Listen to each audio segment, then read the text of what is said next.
Hello, everyone, and welcome back to the next episode of StreamTime Sports. My name is Christo. I'm the community lead, joined as always by our CEO, Nick Meacham. Now, Nick, I'm going to let you in on one of my guilty pleasures, and I'm going to need you to provide a little bit of cultural context. Okay. Yeah. So basically, when my wife and I, sort of 8:30, 9 p.m., that's sort of, too late to get anything started. And you just put something on the background on the TV. I'll let you know right now, Nick, my guilty pleasure is a little bit of Married at First Sight Australia. Oh, dear. Oh, gosh. Well, I would give you one of my, I wouldn't say it's a guilty pleasure. I would say I am more than tolerant, but don't enjoy it too much is Love is Blind, actually. So for what it's worth, I just heard laughs from downstairs from my wife laughing at the fact that I just admitted to this live on the air. Yeah.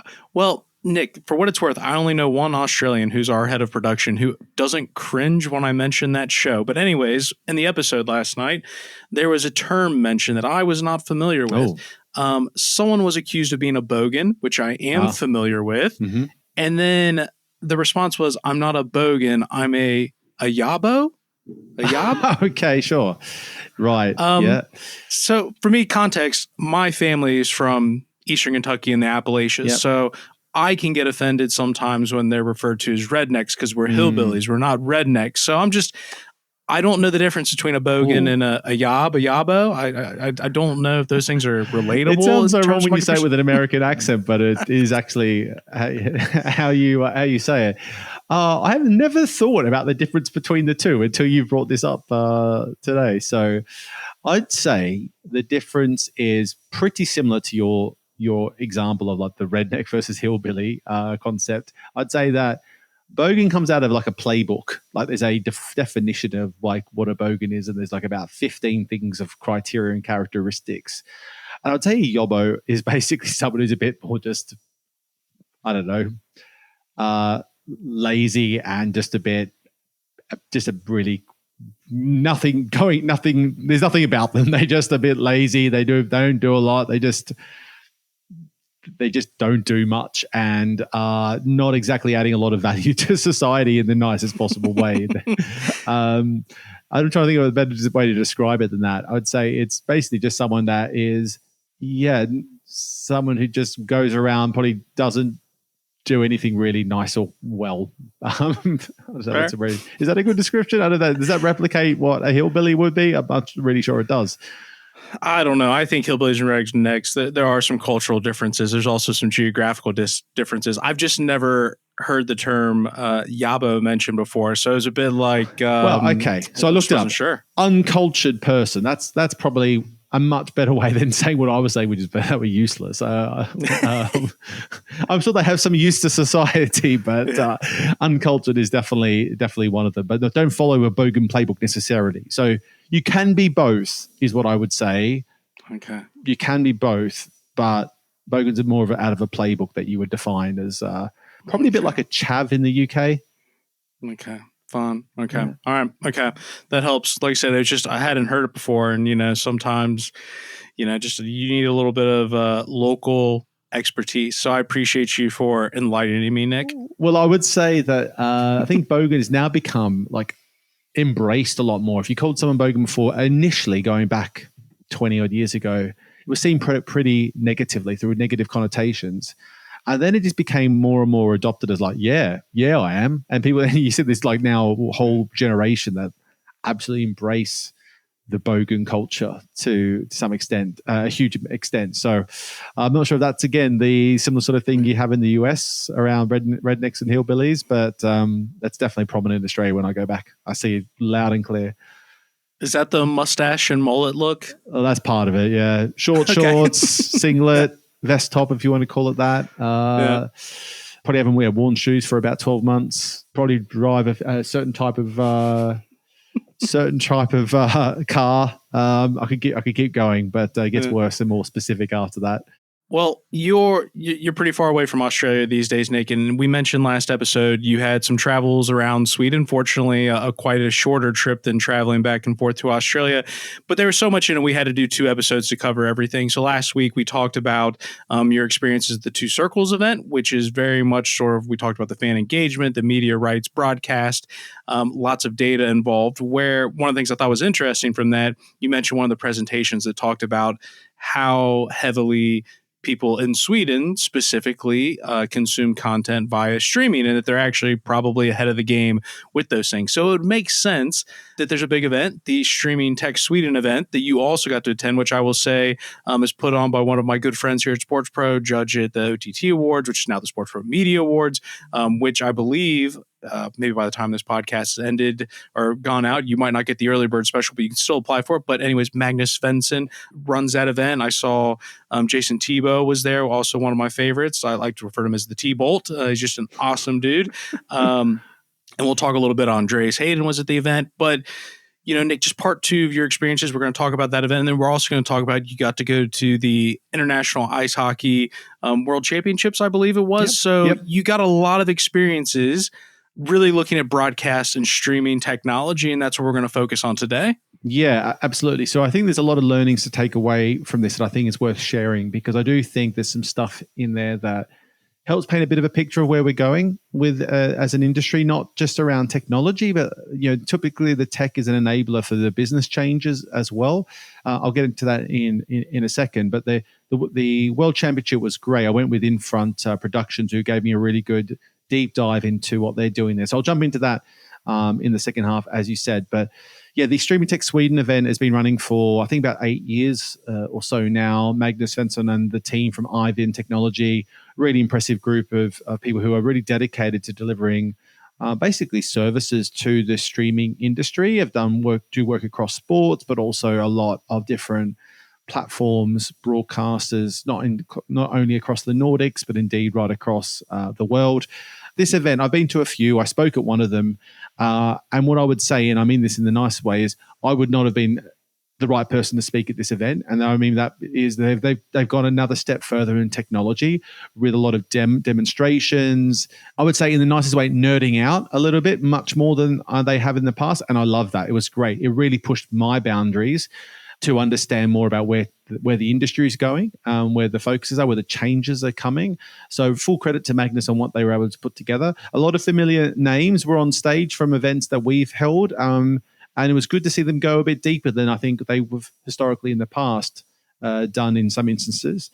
But a lot of really good insight into there. And a big theme that I think I took away was seems to be we're at a tipping point, particularly that is happening with regards to production, media production, the whole media supply chain. There's a couple of examples of this where there was a presentation done by Dine Media, DYN Sports with Andreas, which I'll jump into and give a bit more detail on in a second. But there's also one done by, I believe it was TV4, which is a Scandinavian or Nordic. I can't remember what the difference is between the two these days. I should know that. But they cover Finland, Denmark, I think, and Sweden.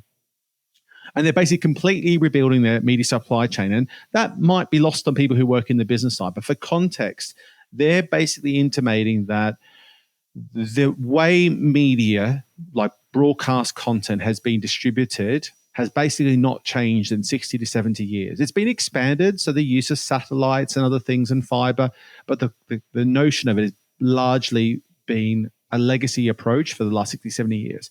And they are rewriting the entire approach, basically almost starting from scratch. And they use the example, and the one that I'll go to, and Andreas is in a second, that he gave is, and Andreas said this in his chat, they said, we had the benefit of starting with a blank piece of paper, so we could build it like a modern day media business should be built, and a modern day sports platform should be built. Whereas these other broadcasters that have been having to play this tricky balance of working out how to evolve to this new streaming age where they've got to produce more content, have it more housed in different places. How do you know, a lot of broadcasters were still using archive tape video until very recently to cut and edit and then publish online when they wanted to use archive footage. So there's all these little small things that you probably don't think about that have huge repercussions. in the way a broadcaster or a platform can perform. And to this event and these sessions that Ivan put on were really good at painting a picture of how these things are changing. And I think for me, giving me a sense of how it's impacting sports for the future, particularly as most sports properties are on this journey now of becoming media and content businesses, right? We talk about it a lot, but it's absolutely at the forefront of what everyone is doing, and it's only picking up pace. So you mentioned we're at a precipice, particularly when it comes to media production. Why exactly are we at this precipice? What is pushing us to this point that, we're there? Is it a cost thing? Is it an efficiency thing? Is it a scale thing? What's gotten us to this point that it seemed to be such a point of emphasis? Sure. There are a couple of parts to it. One is we have not seen a lot of super out and out successful stories of media companies in this space growing as streaming's coming to the fore. They've had the challenge of trying to drive monetization, and that has been trickier than I think many expected. But costs have been going up because they've been launching new approaches, new models, and layering up what they're doing. So now the focus is about cost efficiency. So how can you run your media workflows, your media channels and distribution and content management at a more effective, more efficient way? And hint, AI has a massive role to do in that. And bring down the cost implications there. So then the ability to produce and distribute more content is massively, massively amplified. And that has a direct correlation with what's happening in sports. You think about sports outside the top tier and their ability to broadcast matches live to fans and consumers all across the world through all the different channels. If it's really expensive to do, they won't do it. But if you can get those costs down, they are able to do a lot more. And the technology is making it so much easier to democratize that. This video example we had a couple of weeks ago is one example of that. But there's a whole host of other layers to the media workflow that everyone has to take into account to make sure they're able to keep evolving at the right pace.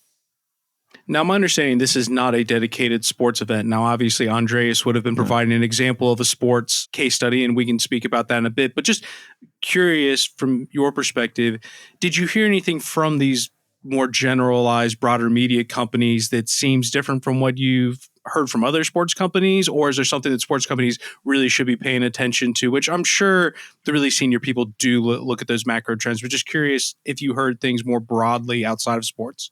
Well, the interesting thing about this event is it is much more technical. So a lot of very technical people in the room. It's for technical people to learn. So for me, there's some instances where I wouldn't say I was on stage content. I would say I was able to follow pretty well the bulk of the conversation. But there's stuff around encoding and decoding that I'm not really au fait with. I couldn't really tell you much about it all other than I know that it exists and they're an important part of the workflow. And when I talk to people off stage, then I got lost in conversation sometimes. I like laughing away and agreeing and nodding. And I'm like, I don't really know what I've just been told, but it sounds important.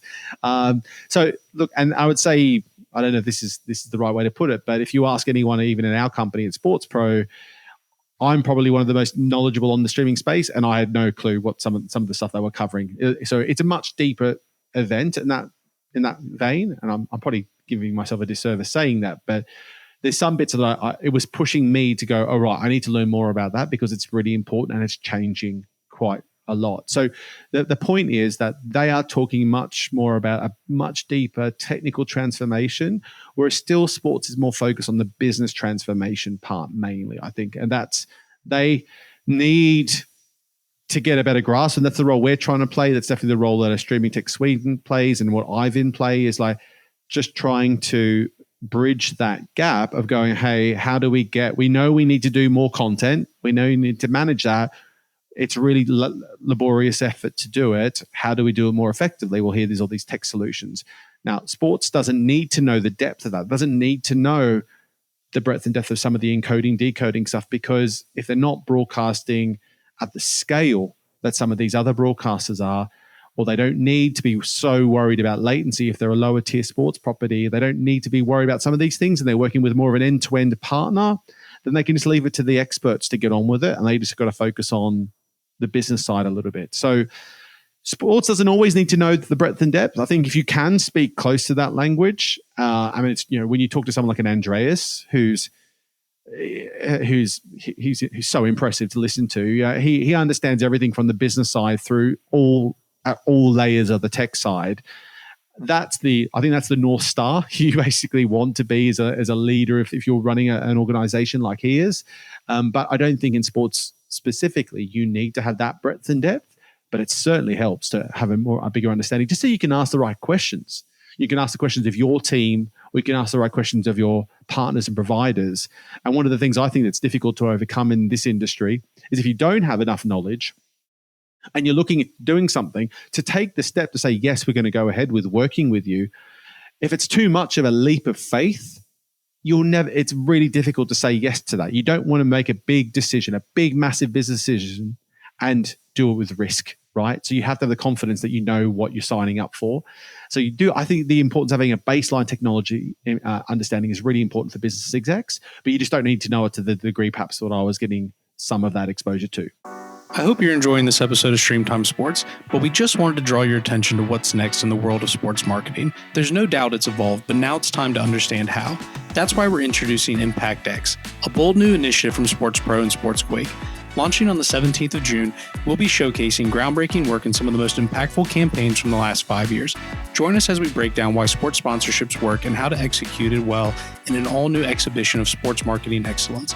Impact X, where creativity meets performance. Coming soon. Just remember to search Sports Pro Impact X to find out more. Yeah, well, that gives us a perfect segue to then go and talk about Andreas specifically, which if you don't know about Dine Media, we maybe won't go fully in depth because we're hopeful we'll keep our fingers crossed we can get them in to come on the pod and talk about some of their journey. We've covered it in the past, some of the early investment rounds that they did and where it's gone, but it sounds like, there are some wink winks to you that maybe there's some other things, but hopefully they're in a place to talk a little bit more. But just what you took from Andreas, particularly from the production side, because there are some unique elements as to what Dine is doing that may be different from an NFL or Premier League in terms of the scale and the types of sports that they are covering. Absolutely. I would say this. I would say that Dine is one of the most important examples of a case study we have in sports today, because they're proving out within a couple of years how to build out a dedicated sports streaming service at a decent scale with meaningful sets of rights.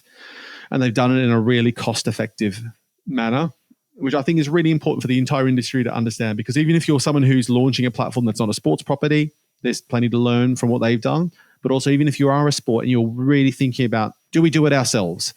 Well, I think there's a truckload you can learn from these guys. You'll learn quickly that you need to know what you're talking about, but you can also find people that can help you along the way really comfortably if you do.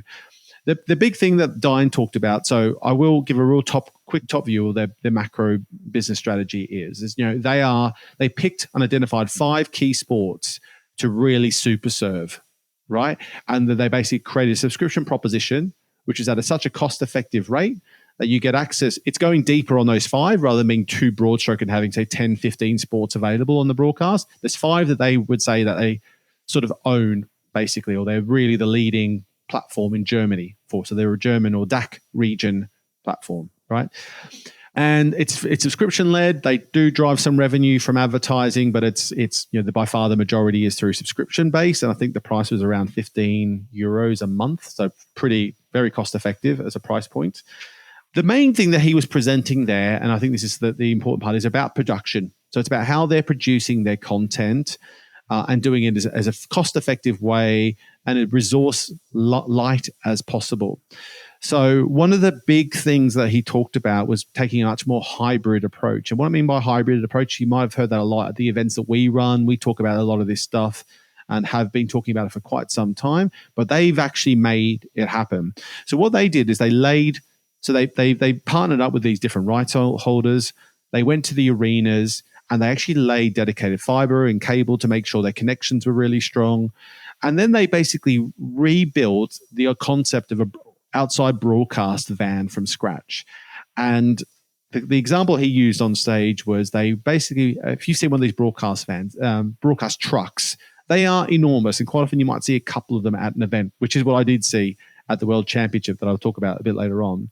But they would basically get it down. So it was just a van that would drive to events, a very simple van that anyone could drive, And they had this like production cart that was the equivalent the size of 10 cases of beer that you could roll into an arena, and then you could broadcast completely seamlessly, broad that live experience. They had next to no issues from a delivery standpoint, which brought down all sorts of costs and these weird things like, he uses an example, but it's a serious thing. If you need to drive a truck, you need to have the right type of people to drive the truck. It's expensive to drive a truck. It's expensive to build the truck versus just having a van, any old hire van you could use to get your stuff from point A to point B. And so they reinvented that. So it was completely hybrid. They had next to nothing they had to bring on site, did a bunch of the commentary and other stuff remote. And it has been a huge success for them to keep their costs massively down, and using AI and other technologies as well to basically make that work. So the point really for him to highlight was it was quite in detail, and if we get him on, we'll get him to talk about it in some level of detail, give people a sense of the complexity. But they built everything from scratch, and then they just talked about the fact they really committed to getting out as much highlight content through as many different channels, partners, and social. And he used the term that 95 to 96% of those rights is lost after the game is actually broadcast, right? So why sit on those highlights? Just get them out there and let them go to work and try and build fandom on the sport, which I thought was just an interesting contextualization on that, putting a number attached to the value difference that they saw on that. Well, just on that, I find this incredibly interesting because I feel like it's a bit opposite where, and again, this will come down to the media rights deals where I think Premier League teams like don't get access to highlights from the Premier League until like 24 hours after the match takes place. So, and I get it, that would be because they've got deals with Sky and TNT and things like that. But yeah, just an interesting point there. Like I said, I've never heard the statistic mentioned that way, but it makes sense that it probably is as high as 95% that you should be trying to push that stuff in real time as much as possible wherever you can. Yeah, absolutely. And I think, look, 4 to 5% of $1 billion, if you're talking in the Premier League, is a chunky piece of money. But the benefit of getting your content out there to more audiences is that it can drive long-term value. But it's difficult to quantify that sometimes. I think that's the tricky bit that people might face. So yeah, he gave a really detailed description of the live feed production, how they manage that, how much of it's themselves, the different partners they use along the way, and then how they deliver through the different partners, which I've got some slides and stuff that he shared on screen, which would just give a better picture of the types of partners they're working with. But in short, it's been a big success. They've launched this hybrid approach, which has kept costs really, really low. They launched and we're on 90% of platforms from day one, delivering to 6-digit audiences regularly. They track every single movement on their platform. Like, they are really granular on the data side, more than I think most are. And going through the experience that I've had with our website, trying to get intelligence on our own platform's performance, it's harder than you think to get that sort of data, but they've been really focused on that. And the other cost saving bit that was really interesting, which might be boring to some people, but it is interesting to me, is one of the cost implications they have when you're trying to go very cloud-based is it's very expensive to run on cloud servers like AWS and alike, but they took away that basically they scaled up and scaled down their use of AWS immediately before and after matches. And that's a small thing, but it actually ended up being quite a significant cost saving to bring their baseline of costs down, making it, again, this whole thing about sustainable, more viable to produce more of these games through the cloud at a much financially viable number, basically. So I'm not sure if I've done him a good service there, but it was incredibly interesting to hear him talk about all that stuff. And they've created their own bespoke content desk management solution to manage all their content. They've really gone deep on being a tech business first, basically, to make sure they deliver it, not just looking at what you see at the end product, and having a subscription model that hopefully, fingers crossed, works. Well, that'll go back to his DFL days with the glass-to-glass analogy that they always spoke about. Well, one quick question I had for you, Nick, when you mentioned the AWS, I'm curious to know how they made that deal work, because to my knowledge, one of the things I speak about, I do some onboarding for some of our new employees. And when I talk about media, I talk about one of the difficult things is you need to pay enough for a service that you can handle the peak traffic moments, but you also don't want to pay so much that you're overpaying for what you actually need. So I didn't realize that you could up and down your service of AWS. So I'm just curious to know how that worked out. Yeah, so that is not so uncommon, but he described it like, so for example, you can buy flexible servers. So basically when traffic peaks, they kick into gear, and you pay a premium for that ability to have the dynamism of that service. But when you're talking at the scale that they are for live broadcast, it has to be even more robust and profound how you do that. That's a bit above my knowledge base. So I'm not too sure how that differs. But I know, for example, when we've done launches with our website, we had to make sure we had certain servers in place when we've launched big reports and big announcements, where we will go from, hundreds of people on the website to 10,000 on the website all of a sudden when we've had that before. That created huge pressure. So you do need the right sort of infrastructure in place. And AWS is probably the best in the business for that. And obviously also that Andreas's background with DFL, he'd be very familiar with AWS because of AWS was a major partner of the Bundesliga. So before I move you on to ice hockey, or we can, is there anything else that you've got to wrap up on that, kind of your key learnings? Yeah, look, I'd say the main thing is, as I said to you, was that I've sort of covered the main bits, which is a big focus on production. Big focus on production at the broadcast level, at getting that efficiency out of the way content is being produced, it's being stored, it's being managed and distributed, is what everyone was hugely, hugely focused on. There was an interesting example on site, which they had Meta presenting their AI technology on translations, which I think is going to be playing a huge role. So basically, it would just be us having this conversation, and if you record it on one of their devices, you just press a button and it will do the dubbing, the lip sync in another language. And he even showed what was cool, though. He showed how they do it, because there's things like in certain languages, it might take you longer or less time to say the same thing. So they were able to make that all work basically with a lot of work engineering. So you can do it at a flick of a button. And I can imagine a lot of sports properties will start using that. So that the goal is that it will allow, if your content is basically, if we do this pod and then we did it on, say, Instagram, it would just, in Spanish markets, you press a button and in Spanish markets, it would be dubbed in Spanish and fully lip sync. So it would look like us talking. And that's going to come. There's going to be more and more of those countries coming out, which I think will become one of those sneaky things, will be hugely, hugely valuable for a lot of sports properties who are very global and frightening at the same time, because again, it's one of those examples of like not deep fakes, but like how you can easily just manipulate what something's on screen just by the click of a button. Mm. Well, it also means you won't have to listen to me say the word yabo with an American accent anymore. Yeah, we could get an Australian translation just for that. The other one was just, again, there was another big thing on piracy, and I talked to people off stage, and they are really frightened on where it's going. It's getting worse, and it's worse and worse. And that's where a lot of people agreed with my thesis on, we just have to find a way to make advertising models work in this space. It's the only way. It's a bit like the whole Spotify, Napster, or Pirate Bay journey. But there's the numbers they use. RIP to my computers about 20 years ago. Yeah, exactly. Their stats, they use 50% of people watching via piracy, 25% subscribe to IPTV illegally. That's 750,000 households in Sweden alone. Yeah, that's a lot. I mean, the country is only 10 million. They actually did a piracy demo, which is really cool. So basically, they created a website and they just show people how to hack the site. And that was really cool and frightening how easy it was. I mean, they're obviously one of the guys who did it, Anders, he's from Akamai. He's a really cool guy. But he showed the example on screen and he said, in a couple of hours in the evening, I basically did this, and he showed exactly how to rip it off and put it live and available.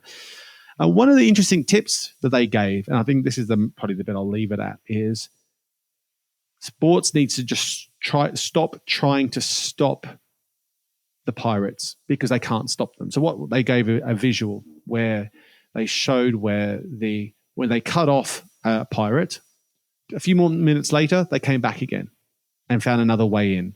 And a few months later, they came back in again. They found different ways in, and they gave the technological examples as to why and how they do it. So they said instead, the trick is to just make it harder for them to get. But also you can do little tricks like, for example, one example they gave, which I thought was really cool, was they change the video. So they see someone's being hacked, this video feed's being hacked. They will change the video that they're hacking to like a piracy message. Yeah. And so the person watching will get served this message, which will be like, you realize you've been trying to watch a pirated viewing. And the reason that is interesting is the pirates won't see that change has happened, and they'll just keep serving this video out, and all they'll see is the bandwidth and the usage and the consumption still going on. So as far as they know, they're still serving the same piece of content. And there's a few little tricks they did like that, which I thought was quite fun. One other frightening part about it, which is a massive enabler for piracy, was one of the bigger problems is that pirates are stealing from pirates. So because the pirates don't have as much protection on their platform as perhaps the sports properties and the broadcasters do. And so the pirates rip off the other pirates who've got the content. So now it's going through like two sets of hands, meaning that it just becomes the reach and extensive nature of it just becomes prolific. So piracy is an even bigger problem. And I don't know, even for someone who's running a media company, I don't know how to approach this from our point of view. It's like, do we need to talk more about it? Because when we've done stuff about it, some people care about it loads, and some people just sort of say, accept that that's what it is. A bit like what we were kind of talking about before. So it's a tricky one to digest. No loyalty amongst thieves, apparently. Yeah, and it's just the acceptance that it's okay. There's this societal acceptance, like, I'm not stealing. It's fine to do, and this willingness to share that I'm stealing is absolutely fine to do. There's a huge conundrum there that will not be solved in any other way except gross change in the model. And the final bit was there was two, but quickly was Shettle from Ease Live, who's presented our events, and they won a bunch of awards at the Sports Media Awards. They've been a real leader at interactive content and features in streams, one of the market leaders on that front for some time now, with some great examples of what they've done with the US, which I think it was with Yes Network was one of the major examples they shared a bunch. Yeah. There was a couple of interesting stats that I thought were worth sharing. 77% of users multitask while watching live. Now, which is not surprising, but you think about, we've talked about this before, you think about the fact that what's the primary screen in someone's experience then? If 77% of people are on their phone, basically, or doing something else at the same time, the sport's in the background. Is it the primary focus? Not always is obviously the answer. The other things were that when you add all these interactive layers, they see a 50% increase in engagement time and watch times. And when you add polls and other things, they can see as much as a 5 to 10 times engagement rate increase in the feed. And what they basically enable is the use of team info, stats, betting, odds, polls, and even ads to be made available in the feed. And their conclusion is very simply that it has huge impact on consumption to the positive, which I had not seen a lot of stats on that. I heard a lot of talk about it, but it was good to see some of that quantified. Well, I was say, I think one of the interesting things I saw about what they did was it gives the user the ability to almost control the production, in the sense of, if I watch a Premier League by Sky, as far as I'm aware, the only stats I can get are whatever they choose to display on the screen. But maybe in real time, I want to pick up and say, what is the pass completion percentage of X midfielder? How many shots on goal are, as opposed to me having to wait for Sky Sports to present to me. I think that's what I've seen some of what Ease Live have been able to do, where you can sort of manipulate the broadcast so that you can choose what data you want to see and how you want to see it, which again, as a super fan, like I think it's just a nice way to be able to, as you say, engage with the content. Yeah, but also, yes, to that. And also the fact that the broadcaster, the platform owner, can still dictate some of that feed and control as well. So they can, if they think, we want to basically control what's going on your screen, a bit like you would see in a major broadcast production, they can still do that and just have a lot more creativity actually than what sometimes some of the broadcasters can have. And your bit about the customizing your experience, well, the final session that I was on stage was Dine Media, who's been at a few of our events and have presented some of their wares as well. It was really cool because they showed up. They basically are really one of the leading platforms. There's a few that do this type of thing now, but the multi-screen style experience, what they were really was quite impressive was he really talked about how they do it. And that was kind of the not the epiphany, but it was the eye-opening realization that it's freaking hard to do some of these things that you see that you might take for granted. Like, you're like, why can't I have just a multi-screen experience? And then he showed how to do it, and there are other examples. And it's really, really complex to do, much more complex than you would think.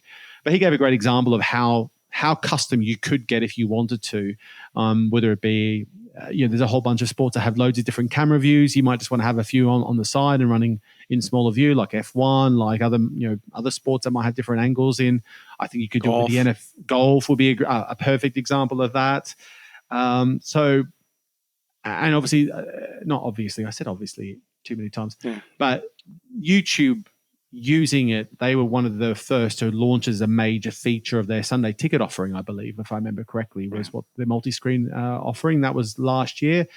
That has been another enabler of consumer behavior changing, where people are like, I really want that feature now. Actually, can I have more of it? Not that hasn't existed before, but the ability to choose and tailor yourself is now something that people actively really want. So definitely people wanting more and more control. Yeah. That's for sure. Well, now that you mention it, Nick, as a football nerd, I now want multi-screen, but I also want the all 22, or what we refer to as all 22. Yeah, so that's when you get like the full footage, because I'm cool with the broadcast angles and all that, but I also want to be able to watch the all 22 the whole time, because just it's like most sports, very few of them do you actually see the whole pitch and things like that. I want the whole 22. So there we go. What was cool? Yeah, no, definitely. Well, what was cool with Dine Media, he gave a demonstration on screen, and the fact that he could just so easily expand or reduce the size of the camera angle. So you could have one main shot, you could have two main shots, you could have 15 different little thumbnails if you wanted to have that depth there. You could do it all and have that complete control. And I think, that sort of experience, if you're setting yourself up for the day and wanted to, it'd be perfect. Yeah. So we'll switch things over now to the ice hockey and what you got to experience on the back end with Infront. So I've seen the vans because, the NFL and the NBA, they do a good job sometimes of showing some love to the behind the scenes people, and they show you in the production, but you don't really get a ton of it. It was really cool when we had our first ever Sports for OTT USA event in Atlanta down at the Turner Studios, where we got to kind of go through the back end there. But again, that was all back end. They weren't doing anything live at the time. Maybe share a little bit of that, behind the scenes that you got to. And Infront obviously have been in the game for a long time, lots of big partners, just sort of that experience behind the scenes. Absolutely. So it was a really great opportunity that it was all happening whilst I was there, and credit to the team at Infront for inviting me along and getting me to experience it all firsthand. It was really timely, given, and also I was going to this the Streaming Tech Sweden event where there was a lot of talk about production, more on the tech side. This is more about the doing and the delivery side of that. But for context, Infront is one of these, I guess you call them an agency that's been in the market for quite a long time. They have a lot of major sets of rights right across the industry. They're Infront, and they are connected with HBS, Host Broadcast Services, as well. But the Infront partnership is basically, they call themselves like a marketing partner for the Ice Hockey World Championships, and have that relationship until I think it's 2033, and basically deliver all the broadcast production for them. But this deal is a pretty significant one. Basically, the relationship with them, when you talk about marketing partnership, there's also a rights element to it, as well as the production and delivery of it. So basically, they are doing all the commercial rights and all the core services, ticketing and broadcast production that they are doing for them. So it's a pretty comprehensive relationship with the Ice Hockey Federation. But really, my main focus was to take a look at basically how they were doing the broadcast production, and also some of the innovations they were bringing to it, which was really interesting. So I got a chance to see the broadcast truck and all the layers to that. What was interesting is they were having live matches happen both in Denmark and Sweden at the same time. And I got to watch Sweden versus Canada, which is one of the top matches in the competition, which was great. And in Sweden, so the crowd was awesome as well. But they were broadcasting both games at the same time, and there was an element of where they were doing some of the production from the Denmark game in Sweden as well. So there was an element of remote production on site. But some of the innovations they've brought to the fore are they bringing extra like super slow-mo cameras into the footage of it. And you think about ice hockey, sometimes that puck is just moving too fast, right? And it's hard to keep a grasp of what's actually happened, how a goal's actually been scored. And so they're using these extra super slow-mos to really bring that to life. And I saw some of the examples of that, and that was really cool. The other thing that was interesting, they have this, what do they call them? Cam on ice or ice cam. They basically have a guy that comes on regularly through the game whenever there's a little bit of a break in play. It could just be the whistle's blown or whatever.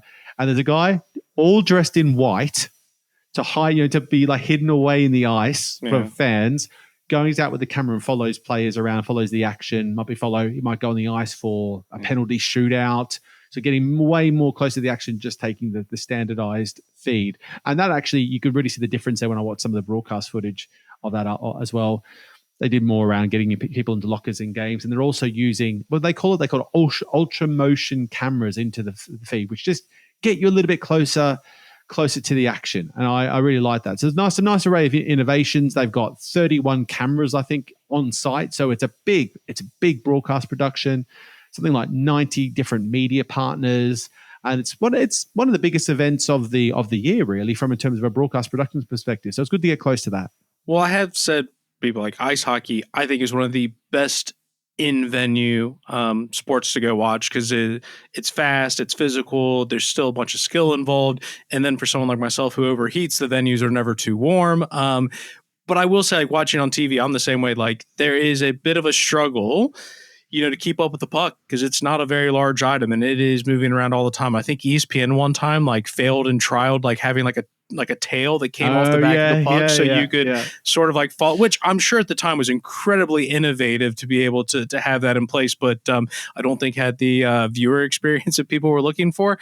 So anything that can be done to help, especially from a TV perspective, because I do feel like it is a very different experience watching it live versus watching it on TV. Yeah, I mean, even when you're watching it in person, that you can lose the puck at times, but not to the same challenge that you do on the screen, I find.